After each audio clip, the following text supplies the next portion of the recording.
ने जिस तरह से संयम बरता है, जिस तरह से जिला प्रशासन हो या राज्य सरकार के दिशा निर्देशों का पालन किया है, वो निश्चित तौर पर हिमाचल प्रदेश की आवाम की काबिल तारीफ है। लेकिन खास शख्सियत की एक मुलाकात के कार्यक्रम में हम आज इस वक्त फतेहपुर विधानसभा क्षेत्र में हैं, जहां हम एक ऐसी शख्सियत से आपकी मुलाकात करवाएंगे जिन्होंने पूर्व से ही समाज सेवा करते करते आज सक्रिय राजनीति में कदम रखा है। तो मिलते हैं उस शख्सियत से जिनका नाम है रीता गुलेरिया। रीता जी, सबसे पहले तो आपका स्वागत है हमसे बात करने के लिए। क्या कुछ चल रहा है कोरोना को लेकर के, किस तरीके से आपके विधानसभा क्षेत्र में आप कई तबकों को लेकर के आ रही हैं और राजनीति में जो आप आई हैं, आपका एम क्या है? नमस्कार, पहले आपका बहुत बहुत स्वागत है। देखिए, मैं आम लोगों को सभी को इकट्ठा होके, खास करके महिलाओं को लेके आना चाहती हूँ और मैं खुश नसीब समझती हूँ अपने आप को कि मैं एक महिला हूँ और मैं सभी उन गरीब भाई बहनों का सेवा में सहयोग कर पा रही हूँ। हमारे यहाँ बाहर से भी काफ़ी जो मजदूर हैं और काफ़ी गरीब लोग जो बाहर से आके दिहाड़ी मजदूरी करते हैं और अपना पेट पालते हैं, उनका भी मैंने राशन वगैरह प्रोवाइड करवाया और हमारे जहाँ जो गरीब काफ़ी लोग हैं उनको भी, तो उनकी भी सेवा जितनी कर पाई उतनी करी मैंने। और जिनके कॉल आए पर्सनली जाके मैंने पूछा लोगों को कि जो भी जिस चीज़ की जरूरत है उन्होंने मुझे बताई, मैंने वो सेवा की। रीता जी, सवाल सबसे बड़ा ये है कि आप किसी घर की बहू हैं। बहू होना अपने आप में एक बहुत बड़ी बात होती है। कई तरह के दायरे होंगे, घर में सासू माँ है, ससुर हैं, पति हैं, बच्चे हैं। इन सबों से निकल करके समाज सेवा को बाहर आती एक महिला के लिए क्या क्या चुनौती रहता है, इस पर आप प्रकाश डालें। मेरे लिए देखो कोई चुनौती नहीं है। मेरा जो परिवार है वो हमेशा मेरे साथ है।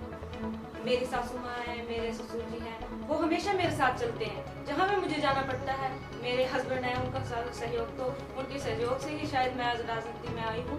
और मुझे कोई भी मतलब राजनीति में आने के लिए या सेवा करने के लिए कभी भी जाना पड़ता है तो परिवार का हमेशा ही सहयोग रहा है। मुझे कोई ऐसा बंधन नहीं है मेरे लिए।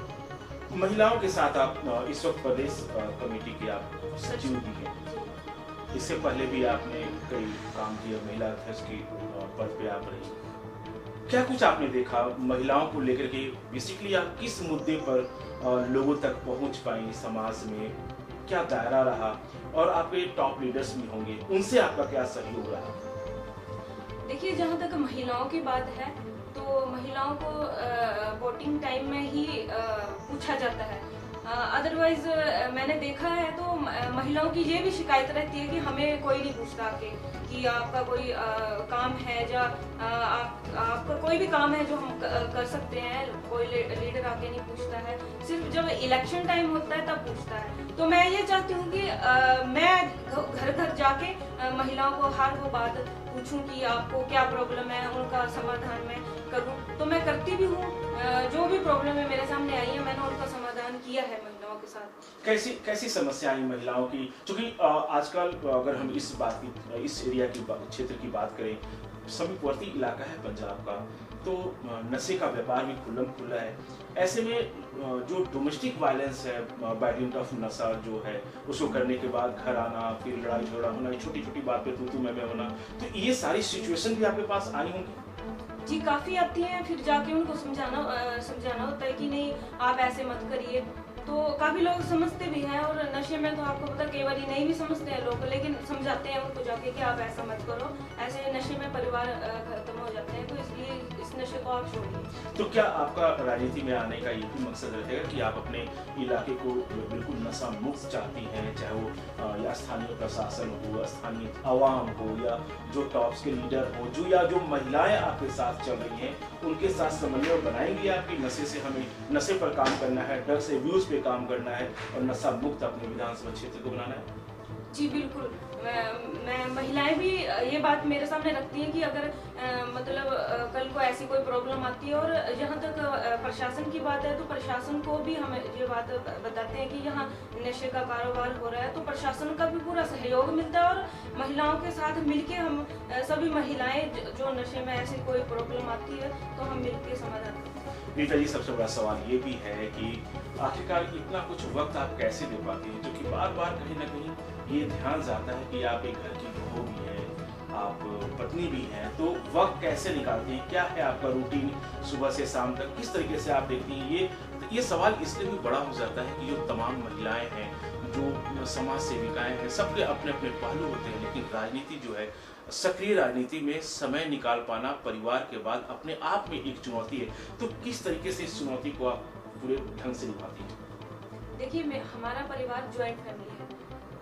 हमारे 2 ब्रदर हैं, देवर जिनको कहते हैं, और देवरानियां हैं, तो घर का सारा काम वो भी देख लेते हैं। मेरे को बिल्कुल फ्री छोड़ते हैं। मेरे परिवार का पूरा सहयोग मुझे मिलता है, तभी मैं बाहर जा सकती हूँ। मतलब देवरानियों को अपने काम पे लगा दिया और आप खुद को समाज में डाल चुकी हैं? नहीं, ऐसा नहीं है। उनका सहयोग समाज में भी मेरे साथ उतना ही है, और घर में भी मैं जब घर में फ्री होती हूँ तो मैं पूरा सहयोग करती हूँ। कोरोना वायरस से लगातार लोग लड़ रहे हैं, ऐसे में जो स्थानीय यहाँ के विधायक हैं वो लंबे अरसे से बीमार चल रहे हैं, किस तरीके से आप देखती हैं? क्योंकि विधानसभा क्षेत्र के जितने भी मतदाता हैं उनकी एक उम्मीद होती है अपने स्थानीय विधायक से, स्थानीय प्रशासन से एक उम्मीद होती है, तो किस तरीके से आपका तालमेल विधायक के साथ है, या आप जो समाज के लिए कर रही हैं उसमें प्रशासन कितना अच्छा रवैया अपना रहा है, और सबसे बड़ा सवाल ये है कि आवाम की तरफ से आपको क्या सहयोग मिल रहा है? देखिए, जहाँ तक हमारे विधायक जी हैं, चलो वो तो थोड़े टाइम से, काफ़ी 1 साल 1.5 साल से बीमार चल रहे हैं, लेकिन उनका सहयोग पूरा है, वो सेवा भाव उनका पूरा है। मतलब कि लोगों की बात वो सुनते हैं। जहाँ प्रशासन के लिए अगर कोई कॉल करना हो तो हम उनको फ़ोन करते हैं कि सर ये प्रॉब्लम आ रही है, जहाँ ये दिक्कत आ रही है, तो वो फ़ोन भी उठाते हैं और सारा काम कर रहे हैं घर में बैठ के। ऐसी कोई बात नहीं है कि वो काम नहीं कर रहे हैं। जहाँ तक प्रशासन की बात है, और कांगड़ा में प्रशासन तो बहुत अच्छा काम कर रहा है। हमारे डीसी साहब बहुत अच्छा काम कर रहे हैं, और जहाँ एसडीएम साहब बहुत अच्छा काम कर रहे हैं, एसएचओ, सारा प्रशासन बहुत अच्छा काम कर रहा है। उनकी तरफ से कोई कमी नहीं है। क्या कुछ कहेंगी आप अपनी जनता से? 17 तारीख तक कर्फ्यू बढ़ा दिया गया है, लॉकडाउन है, ऐसे में आप भी घर से बाहर निकलती हैं, लोग भी घर से बाहर निकलते हैं, तो क्या एक मैसेज देना चाहेंगे, क्योंकि आप भी युवा पीढ़ी से बिल्कुल बिलोंग करती हैं, ऐसे में एक ऐसा चेहरा जो सक्रिय राजनीति में है, वो क्या मैसेज देना चाहेंगे?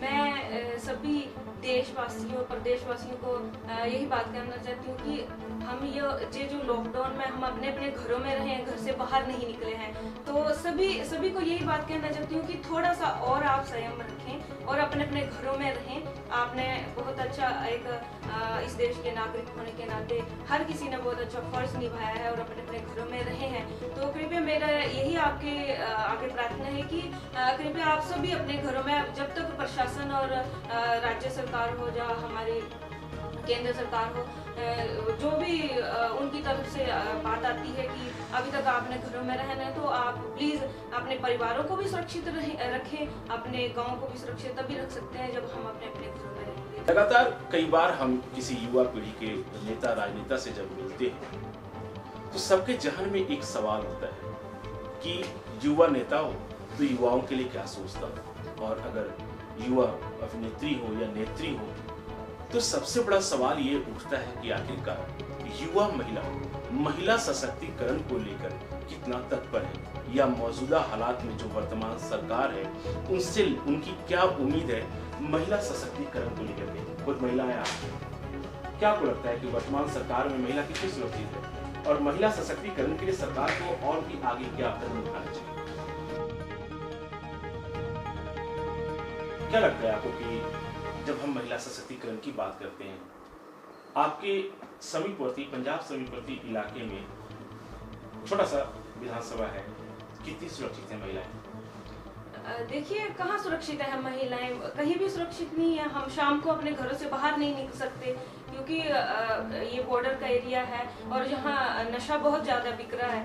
तो महिलाओं की सुरक्षा की अगर बात करें तो मैं भाजपा सरकार से ये पूछना चाहती हूँ कि कहाँ महिलाएं सुरक्षित हैं।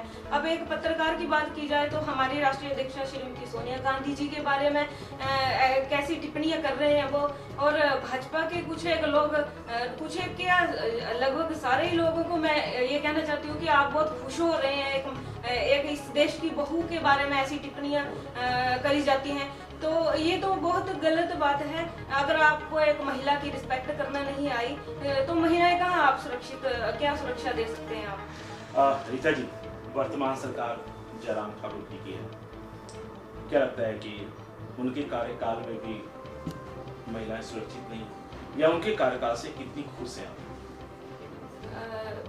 देखिए, जहाँ महिला सुरक्षा की बात है वो तो ऐसी तो कोई बात नहीं है कि महिलाएं सुरक्षित हैं। ये तो सिर्फ बातें ही हैं, बातें ही करते हैं कि महिलाओं के बारे में ये करेंगे वो करेंगे, लेकिन ग्राउंड लेवल पे ऐसा कुछ नहीं दिखता। इसीलिए हमारी पार्टी 50% महिलाओं को आगे लाना चाहती है, और सिर्फ हमारी कांग्रेस पार्टी ही लाना चाहती है, और पंचायती लेवल पे भी कांग्रेस पार्टी ने ही महिलाओं को आगे लाया था, और आगे विधानसभा और लोकसभा में मैं ये चाहती हूँ कि महिलाएं आगे आए, और महिला की सुरक्षा के लिए ही महिलाएं ही सोच सकती हैं और कोई नहीं सोच सकता। सपोज कीजिए कि अगले आने वाले विधानसभा के चुनाव में कांग्रेस पार्टी कहती है कि रीता जी आप बहुत महिला सशक्तिकरण की बात कर रही हैं, आपने बड़ा अच्छा काम कर दिया, तो चलो इस बार रीता गुलेरिया जी को टिकट दे दिया जाए, विधायक का टिकट दे दिया जाए, प्रत्याशी घोषित कर दिया जाए। फिर आपकी सोच क्या होगी आपके विधानसभा क्षेत्र के लिए, लोगों के लिए आप क्या सोचेंगी कि किस तरीके से कई सालों से कई जो काम नहीं हुए हैं आपके क्षेत्र में उसको कैसे लेके आएंगे सामने? जी, सबसे पहले तो जो सड़कों की दुर्दशा है मैं उनको सुधारूंगी। अगर मैं कभी आती हूँ तो मेरी सरकार अगर मेरे लिए सोचेगी, ठीक है। तो मतलब चुनाव लड़ना चाहती हैं आप? नहीं, ऐसा कुछ नहीं है। चुनाव मैं नहीं लड़ना चाहती, मैं एक कांग्रेस पार्टी की सिपाही हूँ, और जैसे काम कर रही हूँ वैसे ही करना चाहती हूँ। और अगर पार्टी ने कहा कि अब आप सिपाही बनकर बहुत काम कर ली, अब आप इस क्षेत्र की सेनापति हो जाए, महिला है, युवा चेहरा है, देश युवाओं से भरा पड़ा हुआ है, अगर ऐसा कभी मौका मिलता है तो आप कितनी संतुष्ट रहेंगी और क्या करेंगे? नहीं, वो सोचेंगे जब वो सरकार सोचेंगी तो सोचेंगे आपकी क्या है, हम तो जो करने हैं ठीक है। ठीक है, शुक्रिया रीता जी, आपने अपना कीमती वक्त दिया। तो ये हमारे साथ थी रीता गुलेरिया, फतेहपुर विधानसभा क्षेत्र से, जो कांग्रेस की प्रदेश में सचिव भी है। इन्होंने साफ तौर पर कई सारे सवाल सरकार के समक्ष रखे। उन्होंने प्रदेश सरकार और देश के समक्ष एक जो बड़ा सवाल है वो ये रखा है कि सोनिया गांधी जो कांग्रेस की अध्यक्ष है वो भी इस देश की बहू है, और जो सरकार चाहे वो केंद्र की हो या प्रदेश की हो महिला सशक्तिकरण की बात करती है तो इस देश की बहू की इज्जत भी उतनी ही करनी चाहिए। देश और प्रदेश की तमाम खबरों के लिए बने रहिए RV7 न्यूज के साथ, और हमारे वरिष्ठ सहयोगी जमात अली के साथ मुझे दीजिए इजाजत।